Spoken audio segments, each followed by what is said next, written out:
Good morning, Uvalde News. This is Prejudice News on Channel 69. Peyton Carnes here with you to give you the recent crime reports in Uvalde County. Crime rates have gone up by 30% since the coronavirus has emerged. There have been many reports of the vehicles being broken into in the middle of the night. The case is still open, however, there is reason to believe that a group of people are trying to hit different houses as if they were trick-or-treating. Moving down to the south part of town, a woman was brutally stabbed to death. Her husband, now behind bars, charged with murder. Reports say they used canine dogs to track down the husband, Zach Lambert, after the killing on 4th Street.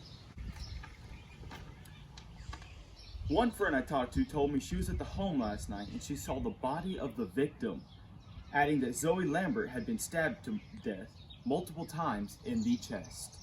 4th Street doesn't see much police activity according to the neighbors, with Saturday night being the exception.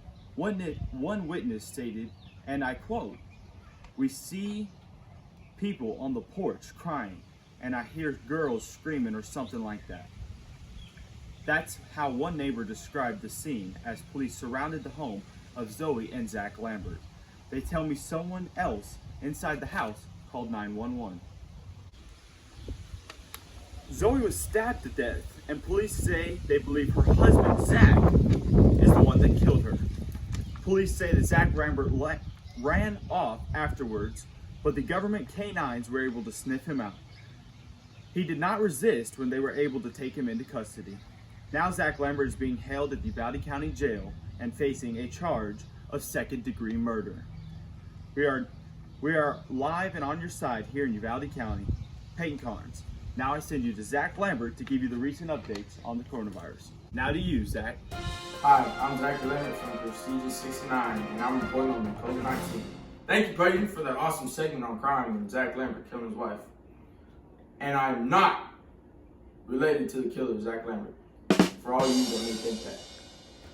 I bring to you updates on COVID-19. As of now, the virus has been stable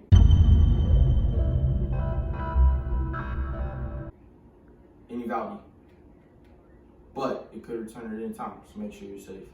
Make sure to wear gloves, and make sure to put a mask on when you go in the store. But saying that, quarantine has been lifted for now, so go enjoy yourselves and have fun with your friends. Don't forget to be safe. Oh, hold on. I'm getting a report that 3 more cases of COVID-19 have happened. Oh no. Oh no, that's not good. Our crime reporter, Peyton Carnes, has been one of the victims. Matter of fact, his whole family has been infected. Well, sorry, Peyton, but looks like you're not gonna live. Welcome to Prestige News on Channel 69. My name is Chris Rivera. I'm here to give you the latest on what's going on in Uvalde County. Stores and restaurants are beginning to open up again, but they have to follow rules issued by Governor Abbott to only allow half of the maximum capacity in at a time. Also in some news, the freeway is being filled by people according to the Uvalde Leader News. After weeks of cancellations, things have turned around for businesses in the Uvalde County River region. Businesses have said many lodging facilities saw nearly 100% occupation rates last weekend. Wait, hold on. I'm getting something from Zachary Lambert. It appears that Peyton Carnes, our very own Peyton Carnes, has caught the coronavirus along with his family. Feels bad, man. Well, now to join with the weather. Thank you, Zach. Now you can get back to playing video games. Welcome back. I'm Jordan Curtis, your weatherman on Prestige News on Channel 69. Your future weather forecast for this week has Friday with a high of 80, with a few storms moving through. There will be a front blowing through around 5 p.m. Friday night has a low of 58. On Saturday, there will be a high of 77 with a few morning showers. Saturday will be partly cloudy with a low of 53 that night. On Sunday, which is Mother's Day, will be very pretty. We'll have a high of 82 and be mostly cloudy. On Sunday night, there will be a low of 55. On Monday, it will also be mostly sunny with a high of 85. It'll be a perfect day to get out and enjoy some sun. Monday night, the low will be 62. On the next day, Tuesday, there will be showers and a storm. It will be crappy weather with a high of 83. Now moving on to Diego with your sports. Good evening. I'm Curtis from basketball, 4-year sports with Prestige News on Channel 69.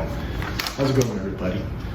Today, I bring you a Dallas Cowboys update and more with the NFL. Now in the 2020 NFL Draft, the Dallas Cowboys selected wide receiver CeeDee Lamb from the University of Oklahoma. CeeDee was drafted 17 overall, with sports fans and analysts saying that it was a steal, saying that CeeDee was one of the best wide receivers in his class, if not the best. I do not disagree with them. CeeDee is a great wide receiver. His high school coach was quoted saying, "There's never going to be a negative word said about him." I think the Cowboys got a steal, the best wide receiver in the draft to go along with the weapons they have. I think CeeDee is going to put the world on notice via Twitter at John Machado. And I don't disagree with him. He's a great wide receiver, great asset to the team. And he was not the only new addition added to the Cowboys.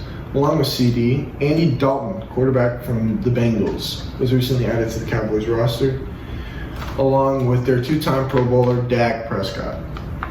Now, Jerry Jones was quoted saying that it helps him sleep at night knowing that Andy Dalton is on the roster. You take that however you want. And to close it out, our play of the week goes to Jaden Terrazas. Here's your clip.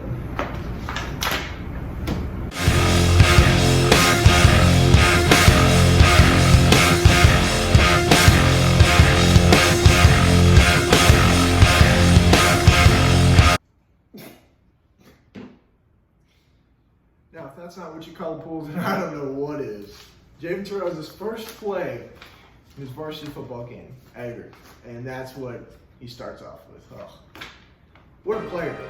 Well, thanks for tuning in, and stay classy, Uvalde.